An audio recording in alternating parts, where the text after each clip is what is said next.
यतिकोमा त गइहाल्छ नि सर बाइक।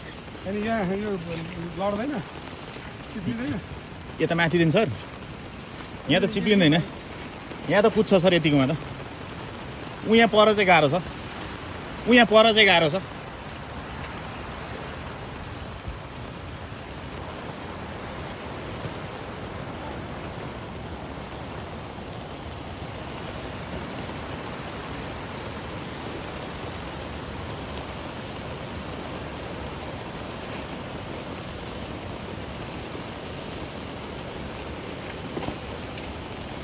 यस्तो छ है गाइज, यस्तो छ बाटो।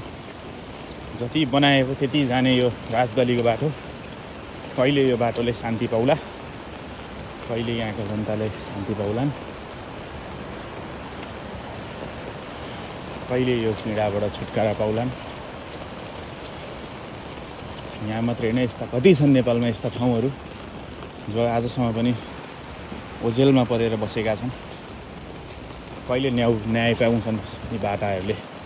यहाँ त यस्तो छ डल्दाले ल हेर्नु, यसमा बाइक कसरी जान्छ, बुटै भाँसिन्छ। यस्तो छ, काम भइराखेको छ।